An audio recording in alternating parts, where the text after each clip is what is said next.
Hello friends इस video के through देखेंगे डिप्रिसिएशन, जो कि accounting and finance for banker JIB second paper है। और इसी पेपर का मॉड्यूल ए से हम लोग देखेंगे यूनिट 4 डिप्रिसिएशन। तो सबसे पहले देखते हैं डिप्रिसिएशन क्या है। फ्रेंड्स, किसी कंपनी में कोई एसेट यूज हो रही है और उस एसेट का भी दिन प्रतिदिन वैल्यू गिरता जाता है, जिससे प्रॉफिट और लॉस अकाउंट कंपनी का जो होता है उस पर एक नेगेटिव इम्पैक्ट पड़ता है। उस पर चार्ज क्रिएट होता है क्योंकि उस असेट के लिए प्रोविज़न करना होता है, तो उसी चार्ज को बोलते हैं डिप्रिसिएशन। इसका मुख्य कारण इस तरह से है: wear and tear due to the actual use, efflux of time, obsolescence, accidents, fall in the market price. Wear and tear समझते हैं कि कोई मशीन है घिस पिट जाना। एक्सीडेंट्स, कोई डैमेज हो गया है, पार्ट्स नहीं चल रहे हैं, मार्केट में प्राइस गिर गया है, तो इस वजह से भी कंपनी के लिए डिप्रिसिएशन करना ज़रूरी होता है एसेट पे। बात करते हैं इफ्लेक्स ऑफ टाइम पे। तो इफ्लेक्स ऑफ टाइम वो चीज़ होता है, इसको हम लोग एग्जांपल के थ्रू समझेंगे कि मान लेते हैं कोई कार है, वह कार नई परचेस हुई है और बिना यूज़ का खड़ी है और उसको 3 साल या 2 साल बाद सेल किया जाता है। तो देखते हैं कि उस कार को जब सेल करते हैं तो उस पर जो अमाउंट मिलती है वो आधा मिलती है, फिर उससे ज़्यादा या कम मिलती है। लेकिन जो एक्चुअल अमाउंट में परचेस किया जाता है वो अमाउंट नहीं मिलता है, जिसमें पता चलता है कि जो एसेट है वो आगे के समय में उसका वैल्यू कम हो जाती है। तो इफ्लेक्स ऑफ टाइम के कारण भी उस एसेट पे डिप्रिसिएशन किया जाता है अगर वह एसेट कंपनी या बिजनेस के लिए यूज हो रही है। नेक्स्ट है ऑब्सोलेसेंस। मतलब कि फ्रेंड्स, जिस भी कंपनी में बिजनेस के लिए जो मशीनरी या फिर कोई भी इक्विपमेंट यूज हो रही है और उसमें कुछ नया अपडेशन आ गया है, कुछ नया तकनीकी लगाया गया जिससे ज़्यादा बढ़िया काम कर रही है, तो उस एसेट के कंपेरिजन से जो आपका प्रेजेंट टाइम में जो आप इक्विपमेंट या मशीनरी चला रहे हैं उसका एसेट का वैल्यू कम जाएगा, क्योंकि लोग उसको ज़्यादा फॉलो करेंगे। इस वजह से भी डिप्रिसिएशन एसेट पे किया जाता है। नेक्स्ट देखते हैं नीड फॉर डिप्रिसिएशन। डिप्रिसिएशन क्यों ज़रूरी है? क्योंकि प्रॉफिट अपने बिजनेस के लिए सही करना है, फाइनेंशियल पोजीशन भी सही रहे, उसमें प्रोविज़न करने में आसानी हो जाए, ये सब वजह से भी डिप्रिसिएशन ज़रूरी हो जाता है। करेक्ट प्रॉफिट मतलब फ्रेंड्स कि जो भी एसेट उस कंपनी में यूज हो रही है तो वह एसेट बिजनेस के लिए ही यूज हो रही है। अगर आपका एसेट जो भी यूज हो रहा है तो करेंट फाइनेंशियल में ईयर में पता नहीं कर पाएंगे कि कितना उसका वैल्यू है, तो आप करेंट ईयर में प्रॉफिट भी अच्छे से पता नहीं कर पाएंगे, आपको स्पष्ट प्रॉफिट नहीं पता चलेगा, जिससे आपका प्रॉफिट सही नहीं निकल पाएगा। इसलिए एसेट पे डिप्रिसिएशन करना ज़रूरी होता है, जिससे वैल्यू पता चलती है कितना एसेट का वैल्यू है, तो उसी से आपका प्रॉफिट भी पता चलता है कि आपके कंपनी का क्या प्रॉफिट है। अगर प्रॉफिट पता हो जाएगी तो आपका फाइनेंशियल पोजीशन भी पता चल जाएगा कि आप फाइनेंशियल पोजीशन आपके कंपनी का, आपके बिजनेस का। अगर आप डिप्रिसिएशन करते हैं एसेट पे तो उससे पता चलता है कि आपको एसेट परचेस करने के लिए कितना प्रोविजनिंग करना होगा, कितने अमाउंट निकाल के रखने होंगे, जिससे आप नया एसेट आगे के समय में परचेस कर सकते हैं। तो फ्रेंड्स, ये सब ज़रूरी है डिप्रिसिएशन के लिए। नेक्स्ट बात करते हैं friends, for calculating depreciation the basic factors are. देखिए, डिप्रिसिएशन को कैलकुलेट करने के लिए आपको बेसिक फैक्टर होना ज़रूरी होता है, जैसे the cost of the asset, the estimated residual और scrap value at the end of its life, the estimated number of years of its commercial life. ये 3 चीज़ें अगर आपको पता है तो आप इजी रूप में डिप्रिसिएशन फाइंड आउट कर लेंगे अपने कॉस्ट, अपने एसेट का। अब बात करते हैं फ्रेंड्स मेथड के बारे में कि कौन कौन से मेथड्स हैं जिससे एसेट पे डिप्रिसिएशन फाइंड आउट किया जा सकता है। तो सबसे पहला है स्ट्रेट लाइन मेथड, जिसको fix percentage on original cost और फिक्स्ड इंस्टॉलमेंट भी बोलते हैं। नेक्स्ट है रिटन डाउन वैल्यू मेथड, या fix percentage on diminishing balance और रिड्यूसिंग इंस्टॉलमेंट मेथड। तीसरा है sum of years digits method. Friends, पहले वाले में fix percentage on original cost, second वाले में fix percentage on diminishing balance. इसके बारे में हम लोग एग्जाम्पल के थ्रू समझेंगे। तो चलिए सबसे पहले हम लोग बात करते हैं स्ट्रेट लाइन मेथड के बारे में। तो इस मेथड से हम लोग देखते हैं कि जो एक इक्वल अमाउंट प्रत्येक ईयर ओरिजिनल कॉस्ट में डिडक्ट किया जाता है, जो कि आपका इक्वल होता है, और यह मेथड रिलेवेंट होता है प्लांट और मशीनरी के लिए। और इसमें डिप्रिसिएशन फाइंड आउट करने के लिए एक फार्मूला है, cost price of asset minus scrap value divided by estimated number of years, जिसमें आपको ऊपर में बताया गया था कि 3 चीज़ें ध्यान में रखेंगे तभी आप डिप्रिसिएशन फाइंड आउट कर लेंगे, जो कि कॉस्ट प्राइस हो गया असेट का, स्क्रैप वैल्यू या रेजिडुअल वैल्यू या फिर साल्वेज वैल्यू कह सकते हैं, और तीसरा है एस्टिमेटेड नंबर ऑफ ईयर्स या लाइफ ऑफ असेट। तो 3 चीज़ें पता होने से आपका असेट का डिप्रिसिएशन फाइंड करने में आसानी हो जाएगा। तो चलिए सबसे पहले हम लोग एग्जाम्पल के थ्रू समझेंगे इसको। मान लेते हैं कि असेट के रूप में आपके पास एक कंप्यूटर है, उस पर साल्वेज वैल्यू है 200 का और 3 ईयर उसका लाइफ है, 3 साल उसका लाइफ है। तो डिप्रिसिएशन कैसे फाइंड आउट करेंगे? सबसे पहले आपका जो कॉस्ट है असेट का उसमें माइनस कर देंगे 200 साल्वेज वैल्यू, जिसको बोलते हैं residual value, scrap value. Minus करने के बाद 3 से डिवाइड करेंगे तो आपको पता चलता है कि 1600 इसमें डिप्रिसिएशन चार्ज हो रहा है। डिप्रिसिएशन को ओरिजिनल कॉस्ट में घटाने से उसका एक्चुअल प्राइस, एक्चुअल असेट का वैल्यू पता चलता है कि कितना उस कंप्यूटर का वैल्यू रह गया है करंट फाइनेंशियल ईयर में। तो दोनों चीज़ें यहाँ से पता हो सकती है। अगर आप डिप्रिसिएशन यहाँ पे फाइंड आउट कर लेंगे तो आपका जो असेट है उसका वैल्यू भी पता चल जाएगा। तो इस तरह से आप स्ट्रेट लाइन मेथड से डिप्रिसिएशन फाइंड आउट कर सकते हैं, जिसका फार्मूला दिया गया है cost price minus cost price of asset minus scrap value divided by estimated number of years. ये बहुत ईजी है। इसमें एक चीज़ ध्यान रखिएगा, जो इक्वल अमाउंट है वो डिडक्ट होगी ओरिजिनल कॉस्ट में ईच ईयर। इसमें कोई भी वेरिएशन नहीं होगा, जो भी परसेंटेज है वो इक्वली माइनस होगा कॉस्ट प्राइस में प्रत्येक ईयर में। नेक्स्ट बात करते हैं friends written down value method के बारे में। This is a depreciation method in which the percentage rate is applied to the residual balance rather than to the original cost. This method is more relevant where the particular asset like vehicles, computer, office equipment etc. देखिए यहाँ पे जो method use होगा वो आपका original cost पे जो आप रेट अप्लाई करेंगे, यहाँ पे ओरिजिनल कॉस्ट पे अप्लाई नहीं करना है, आपको घटा हुआ बैलेंस पे अप्लाई करना है। जिससे आप स्ट्रेट लाइन मेथड में देखे थे कि जो 1600 था आपको माइनस करना था 5000 में से, वो प्रत्येक ईयर 1600 ही रहेगा डिप्रिसिएशन अमाउंट।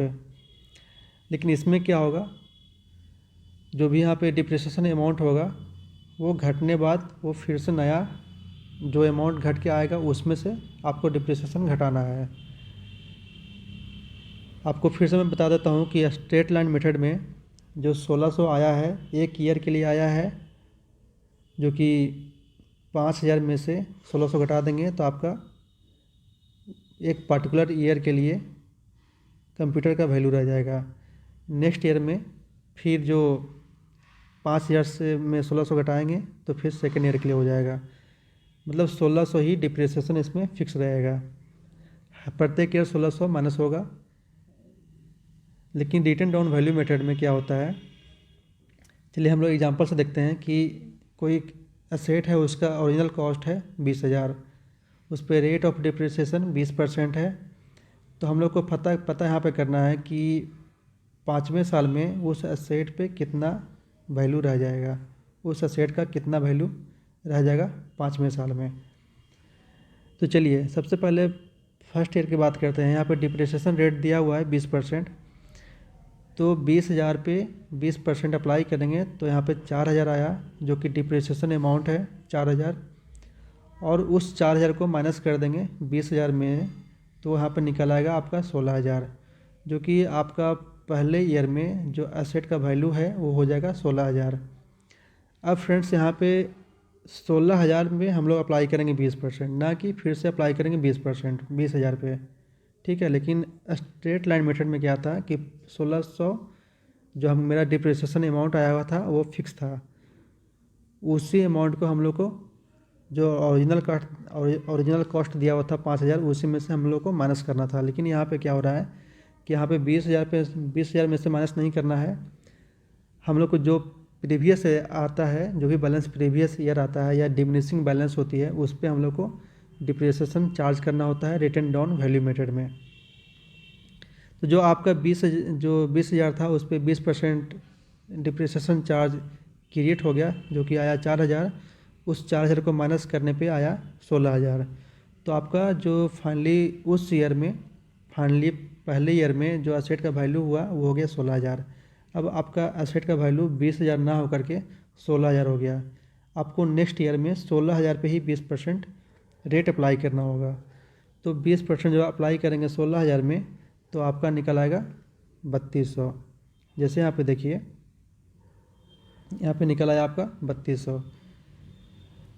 फिर जब आपका 3,200 जब निकाल लिया आपका 20% पे, तो आपका जो एसेट का वैल्यू हो जाएगा वो हो जाएगा आपका 16,000 माइनस 3,200 इक्वल टू 12,800।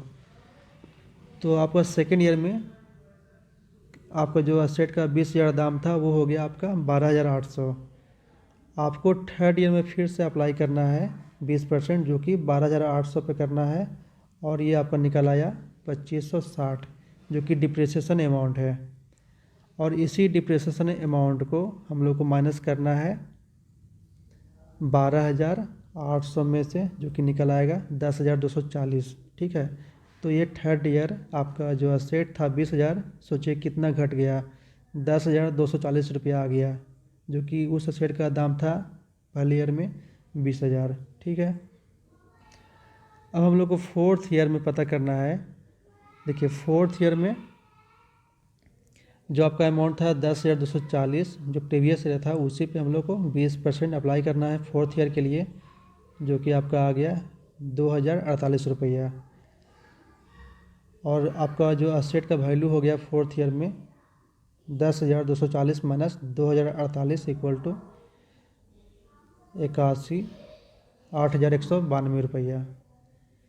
और फिफ्थ ईयर में 8,192 पे 20% हम लोग अप्लाई करेंगे, तो ये आपका निकल आएगा फाइनली 1,638 रुपया 40 पैसा, जो कि आपका डिप्रिसिएशन अमाउंट है। ये आपका डिप्रिसिएशन अमाउंट है, और इस डिप्रिसिएशन अमाउंट को इसमें माइनस कर देंगे तो आपका निकल आएगा एज वैल्यू ऑफ एसेट, जो कि फिफ्थ ईयर में आपका निकल आएगा 6,553 रुपया 60 पैसा। तो आपका ये इस तरह से आप रिटन डाउन वैल्यू मेथड में फाइंड आउट कर सकते हैं कि किस तरह से उस एसेट का वैल्यू रह जाता है उस पार्टिकुलर ईयर में, और डिप्रिसिएशन अमाउंट कितना हो रहा है ईच ईयर। तो यहाँ पे एक क्वेश्चन पूछा जा सकता है एग्ज़ाम में कि सेकेंड ईयर कितना डिप्रिसिएशन अमाउंट बनता है, थर्ड ईयर कितना डिप्रिसिएशन अमाउंट होता है, फोर्थ ईयर क्या एसेट का वैल्यू रह गया है। तो इस तरह से आपको एग्ज़ाम में पूछा जाता है, ठीक है। तो चलिए हम लोग बात करते हैं फ्रेंड्स, जो sum of the years digit method है, जो तीसरा मेथड है डिप्रिसिएशन फाइंड आउट करने के लिए, उसके बारे में बात करते हैं। To calculate depreciation charges using this method, take the expected life of an asset that is in year and given year count back to 1 and add the figures together. This method assumes a higher depreciation charge and greater tax benefit in the early years of an asset life. देखिए इस method से जो आपका asset का starting life में जो tax जो benefit होगा वो ज़्यादा होगा, और इस पर डिप्रिसिएशन चार्ज भी ज़्यादा क्रिएट होगा इस मेथड से। और इस मेथड को फाइंड आउट करने के लिए हम लोग एग्जांपल्स देखेंगे फ्रेंड्स। मान लेते हैं कि कोई एक्सपेक्टेड लाइफ एसेट का दिया हुआ है 10 ईयर यहाँ पे दिया हुआ है, ठीक है। तो यहाँ पे इस मेथड में किस तरह से कैलकुलेट करते हैं, तो चलिए मैं आपको बता रहा हूँ कि 10 ईयर को इसको वापस जाइए 1 तक, है ना। इसको काउंट करिए जब तक कि 1 ना आ जाए। जैसे 5 दिया रहा है या 6 दिया रहा है तो 6 से स्टार्ट करिए और चले जाइए 1 तक। तो इसी प्रकार 10 ईयर यहाँ पे दिया हुआ है, किसी एसेट का लाइफ दिया हुआ है 10 ईयर, तो 10 से स्टार्ट करेंगे और पीछे की तरफ जाएंगे जब तक कि 1 ना आ जाए। तो यहाँ पे 10, 9, 8, 7, 6, 5, 4, 3, 2, 1 इस तरह से आपको ऐड कर देना है। और ऐड करने के बाद यहाँ पे आती है 55 10 ईयर के लिए, ठीक है। अब 10 ईयर के लिए 55 आ रही है, तो हम लोग को फाइंड आउट करना है डिप्रिसिएशन रेट, कि कितना डिप्रिसिएशन रेट है उस पार्टिकुलर ईयर में। तो देखिए सबसे पहले फर्स्ट ईयर की बात करते हैं। तो आपको जो फर्स्ट ईयर है इसमें जो स्टार्टिंग में दिया हुआ था 10, हम लोग 10 यहाँ पे जो 10 + 9 + 8 दिया हुआ था ना, इस तरह से दिया हुआ था। तो पहले ईयर के लिए देखेंगे कि 10 जो सम मेरा आया था 55 आया था सम, उससे यहाँ पे डिवाइड करेंगे ये आपका, और इसको मल्टीप्लाई करेंगे 100 से, तो आपका रेट निकल आएगा जो कि 18.18% है, ठीक है। ये आपका निकल आएगा पहले ईयर का डिप्रिसिएशन रेट है। और इसी डिप्रिसिएशन रेट को जब आप अमाउंट में मल्टीप्लाई कर देंगे तो आपका निकल आएगा डिप्रिसिएशन अमाउंट है, ठीक है। सेकेंड ईयर की बात करें तो यहाँ पे 9 डिवाइडेड बाई 55 जो कि निकल आएगा आपका 16.36%, जो कि डिप्रिसिएशन रेट है, ये रेट है। और जब आप मल्टीप्लाई कर देंगे उसके ओरिजिनल कॉस्ट में तो निकल आएगा आपका डिप्रिसिएशन अमाउंट है, ठीक है। नेक्स्ट है थर्ड ईयर में। तो थर्ड ईयर में देखिए इतना 14.54% आ रहा है। इस तरह से हम लोग को 10 ईयर तक कैलकुलेट करना है। तो ये थोड़ा लंबा है इसलिए मैंने यहाँ पे कैलकुलेट नहीं किया है। एक छोटा सा एग्जांपल जो कि आपके मैकमिलन बुक में दिया हुआ है उसी को लेके आए हैं। तो चलिए देखते हैं। यहाँ पे दिया हुआ है फ्रेंड्स कि एक कंप्यूटर का जो कॉस्ट है वो 5000 है और साल्वेज वैल्यू 200 है और एक्सपेक्टेड लाइफ ऑफ कंप्यूटर्स यहाँ पे 3 साल है। यहाँ पे गिवन है क्वेश्चंस में। तो हम लोग को यहाँ फाइंड आउट करना है कि डिप्रिसिएशन क्या होगा और उस एसेट का एक पार्टिकुलर ईयर में क्या वैल्यू रह जाएगी। देखिए सबसे पहले हम लोग को जो साल्वेज वैल्यू दिया रहता है तो ओरिजिनल कॉस्ट में घटाना होता है। जो भी ओरिजिनल कॉस्ट रहेगा एसेट का, जैसे यहाँ पे दिया हुआ है 5000, इसमें से 200 माइनस कर देंगे तो निकल आएगा 4800। ये आपका हो जाएगा ओरिजिनल कॉस्ट। जब इसमें 200 माइनस कर देंगे तो निकल आएगा 4800। ये हुआ आपका एक्चुअल कॉस्ट ऑफ कंप्यूटर। अब इसी कॉस्ट में हम लोग को डिप्रिसिएशन रेट मल्टीप्लाई करना है। देखिए सबसे पहले हम लोग सम ऑफ ईयर्स डिजिट की बात कर रहे हैं। तो यहाँ पे 3 साल था आपका एक्सपेक्टेड लाइफ एसेट का क्या या कंप्यूटर का। तो 3 + 2 + 1 इसको जोड़ने के बाद आपका आएगा 6। तो पहले ईयर में डिप्रिसिएशन चार्ज करने के लिए 3 बटा जो टोटल सम किए थे वो आया 6। तो यहाँ पे आ जाएगा 50%, है ना। 50% को मल्टीप्लाई कर दीजिए 4800 में, जो कि निकल आएगा आपका 2400। ये आपका हुआ पहले ईयर के लिए, है ना। ये आपका डिप्रिसिएशन चार्ज हुआ 2400। लेकिन एसेट कितना हो जाएगा, एसेट इक्वल टू आपका जो वैल्यू रह जाएगा एसेट का वो हो जाएगा 4800 माइनस 2400। ये आपका हो जाएगा फिर से 2400। तो एसेट का वैल्यू हो जाएगा 2400 और यहाँ पे डिप्रिसिएशन चार्ज भी 2400 क्रिएट हो गया, जो कि एक हाइयर अमाउंट में चार्ज क्रिएट हो रहा है यहाँ पे सम ऑफ ईयर्स डिजिट्स मेथड में। नेक्स्ट बात हम करते हैं सेकेंड ईयर के लिए। तो सेकेंड ईयर पे यहाँ पे 2 है तो 2 से डिवाइड कर दीजिए। जो आपका सम आया था 6 से, तो आपका निकल आएगा 33.33%। और इस 33.33% को 4800 से मल्टीप्लाई कर देंगे तो आपका डिप्रिसिएशन चार्ज जो अमाउंट में बनेगा वो होगा 1599.84 रुपया। और डिप्रिसिएशन जो अमाउंट होता है अगर एक्चुअल जो कॉस्ट निकाल रहे हैं आप उसमें माइनस कर देंगे तो आपका जो सेकेंड ईयर का जो एसेट का वैल्यू होगा वो आपका अमाउंट में हो जाएगा। थर्ड ईयर की बात करिए तो 1 हो गया यहाँ पे थर्ड ईयर, लास्ट ईयर जो कि हो गया होता है यहाँ पे इस एग्जांपल के लिए तो 1/6 जो कि आपका आएगा 16.67% और 16.67% को मल्टीप्लाई कर दीजिए 4800 में तो आपका निकल आएगा डिप्रिसिएशन अमाउंट 816 पैसा या 16 रुपया। तो इस तरह से आप देखें कि डिप्रिसिएशन चार्ज किस तरह से निकालते हैं, ठीक है। और इसी डिप्रिसिएशन चार्ज को जब आप एक्चुअल जो कॉस्ट होता है सेट का उसमें माइनस कर देंगे तो आपका उस ईयर के लिए आपका सेट का वैल्यू पता चल जाएगा।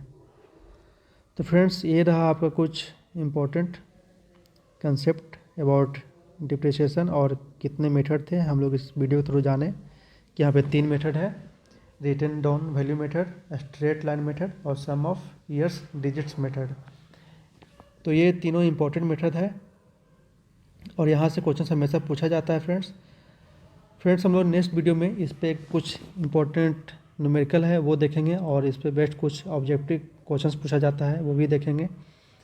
तो मिलते हैं नेक्स्ट वीडियो में। अगर आपको वीडियो अच्छा लगा है तो वीडियो को लाइक ज़रूर कर दीजिए और चैनल को सब्सक्राइब भी ज़रूर कर दीजिए, ठीक है फ्रेंड्स। तो thank you for watching this video.